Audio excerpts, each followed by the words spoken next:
വിവിധ ആവശ്യങ്ങൾ ഉന്നയിച്ച 39 ദിവസമായി സെക്രട്ടേറിയറ്റിന് മുന്നിൽ സമരം ചെയ്യുന്ന ആശാ വർക്കർമാർ ഇന്നു മുതൽ നിരാഹാര സമരത്തിലേക്ക്.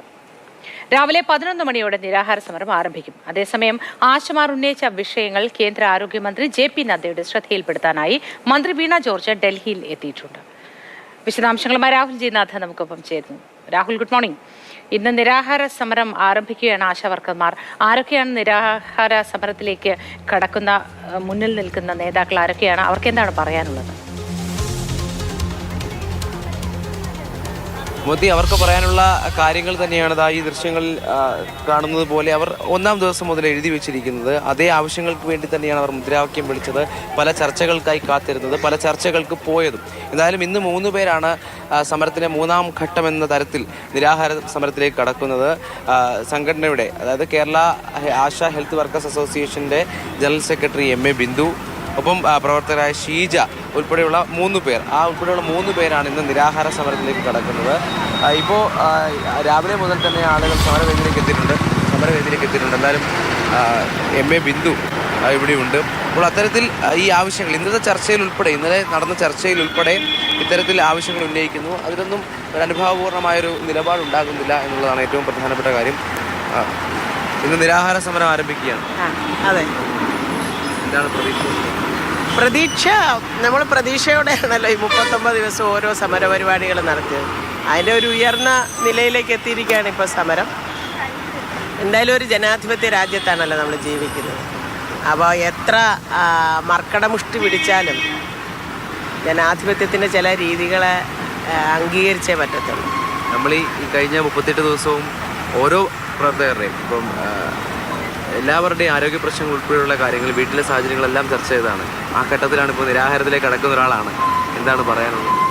അല്ല, നമ്മൾ നിരാഹാരവുമായി മുന്നോട്ട് പോകും. അനിശ്ചിതകാല നിരാഹാരമാണ് നമ്മൾ ഉയർത്തിയിരിക്കുന്ന ഡിമാൻഡ് നേടിയെടുക്കുന്നവരെ ഞങ്ങൾ സമരമായിട്ട് മുന്നോട്ട് പോകും. ഒപ്പം ആരൊക്കെയാണ് നിരാഹാരത്തിൽ ഇന്ന് തുടക്കത്തിൽ നിരാഹാരത്തിൽ ഞാൻ, എന്നോടൊപ്പം തിരുവനന്തപുരത്തെ ഷീജയും തങ്കമണിയാണ് നിരാഹാരം കിടക്കുന്നത്. എന്തായാലും അനിശ്ചിതകാലം എന്ന് പറയുമ്പോൾ ആ പ്രതീക്ഷ കൈവിടുന്നില്ല എന്ന് പറയുമ്പോൾ പോലും 39 ദിവസമായി ഇനി നിരാഹാരത്തിലേക്ക് കടക്കുകയാണ്. മുന്നോട്ട് ഇത് എങ്ങനെ മുന്നോട്ട് പോകുമെന്നുള്ളതാണ് എല്ലാവരുടെയും ചോദ്യം. അല്ല, നമ്മൾ മുന്നോട്ട് പോകുമല്ലേ. 39 ദിവസം മുന്നോട്ട് പോയണൊക്കെ തന്നെ ഇനി മുന്നോട്ട് പോകും. നിരാഹാരം എന്നൊക്കെ പറഞ്ഞാൽ ആരും പേടിക്കുന്നതല്ലേ. ഇവിടെ നിരാഹാരം കിടക്കാൻ ആളുകളുടെ ഇടിയാണ്. ഞാൻ കിടക്കും എന്നാണ് ഓരോരുത്തരും പറയുന്നത്.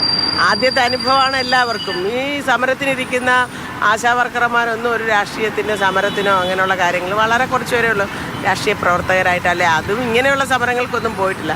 പക്ഷേ പുതിയ അനുഭവമാണെങ്കിലും അത് ആരെയും ഭയപ്പെടുത്തുന്നില്ല, അല്ലെ പേടിപ്പിക്കുന്നില്ല. എല്ലാവരും അതിന് സന്നദ്ധമായിക്കൊണ്ടിരിക്കുകയാണ്. സാഹചര്യങ്ങളാണല്ലോ മനുഷ്യനെ സൃഷ്ടിക്കുന്നത്, അവനെ ഓരോ തലത്തിലേക്ക് കൊണ്ടുപോകുന്നത്. അപ്പോൾ 39 ദിവസത്തെ അനുഭവം വളരെ ഊർജ്ജമായിട്ട് എടുത്തുകൊണ്ടാണ് നിരാഹാരത്തിലേക്ക് പോകുന്നത്. മന്ത്രി ഇന്ന് ഡൽഹിയിൽ പോയിട്ടുണ്ട് കാര്യങ്ങൾ ചർച്ച ചെയ്യാൻ. അതിനെപ്പറ്റി ആലോചിക്കുന്നു. മന്ത്രി പോയത് ഓണറേറിയം വർദ്ധിപ്പിക്കുന്ന ആവശ്യപ്പെടാനാണോ എന്ന് ഞങ്ങൾക്കറിയത്തില്ല. കാരണം നമ്മൾ മനസ്സിലാക്കിയിരിക്കുന്ന ഇന്ന് വരെയുള്ള നമ്മുടെ മനസ്സിലാക്കൽ ഓണറേറിയം തരുന്ന സ്റ്റേറ്റ് ഗവൺമെൻറ്റാണ് എന്നുള്ളതാണ്. ഇവർ പറയുന്നതനുസരിച്ചാണ്, സർക്കാർ പറയുന്നതനുസരിച്ചാണ് അത് നമ്മൾ മനസ്സിലാക്കുന്നത്. അങ്ങനെ അല്ലെങ്കിൽ അവർ പറയട്ടെ, ഓണറേറിയം തരുന്നത് കേന്ദ്ര ഗവൺമെൻറ്റാണ്, സ്റ്റേറ്റ് ഗവൺമെൻറ് അല്ല എന്നവർ അതിനകത്തൊരു വ്യക്തത വരുത്തട്ടെ. ഓണറേറിയം വർദ്ധിപ്പിക്കാൻ ആവശ്യപ്പെടുമ്പോൾ അത് കേന്ദ്ര ഗവൺമെൻറ്റിനോട് ചോദിക്കാൻ പോകുന്നത് പറയുന്നതിനകത്ത് യുക്തി എന്താണ് നമുക്ക് മനസ്സിലാകുന്നില്ല. അവർ ഇപ്പം നമ്മുടെ CM പോയില്ലായിരുന്നോ കേന്ദ്ര ധനമന്ത്രിയെ കാണാൻ വേണ്ടിയിട്ട്? എന്നിട്ട് എന്ത് ഡിസ്കഷൻ നടന്നു? അതുപോലെ പോയി വല്ല കാര്യമൊക്കെ പറഞ്ഞ് കിട്ടാനുള്ളതൊക്കെ വാങ്ങിച്ചുകൊണ്ട് വരട്ടെ. 11 മണിക്ക് നിരാഹാര സമരം തുടങ്ങുകയാണ്. രാവിലെ ഇന്ന് കഴിച്ചോ? രാവിലെ കഴിച്ചില്ല, കഴിച്ചിട്ടത് കഴിക്കണം. ശരി, അപ്പോൾ അത് തന്നെയാണ്. അതായത് സാഹചര്യങ്ങളാണ് പുതിയ സമര രീതികളിലേക്ക് കൊണ്ടുവരുന്നത്. ജീവിക്കാനുള്ള സാഹചര്യങ്ങൾ ഉണ്ടാക്കുക എന്നുള്ള ആവശ്യമാണ് ആദ്യഘട്ടം മുതൽ ഉന്നയിക്കുന്നത്. ഇപ്പോൾ സൂചിപ്പിച്ചതുപോലെ മന്ത്രി വീണ ജോർജ് ഇന്ന് പോകുമ്പോൾ പ്രതികരിച്ചത് ഇൻസെൻറ്റീവ് വർധനയുമായി ബന്ധപ്പെട്ട കാര്യങ്ങൾ ചർച്ച ചെയ്യാനാണ് പോകുന്നത്. ഇത് കേന്ദ്രാവിഷ്കൃത പദ്ധതിയാണ്, കേന്ദ്ര സർക്കാരാണ് കൂടുതലും കാര്യങ്ങൾ ചെയ്യേണ്ടത് എന്നുള്ള നിലപാടിൽ തന്നെയാണ് വീണ ജോർജ് ആരോഗ്യമന്ത്രി ഇപ്പോഴും ഉള്ളത്. എന്തായാലും ഡൽഹിയിൽ പോയിട്ടുണ്ട്, അതുമായി ബന്ധപ്പെട്ട ചർച്ചകൾക്ക് പോയിട്ടുണ്ട്. എന്തായാലും സമരം അത് 3ാം ഘട്ടത്തിലേക്ക്, നിരാഹാര സമരത്തിലേക്ക് കടക്കുകയാണ്. മോദി.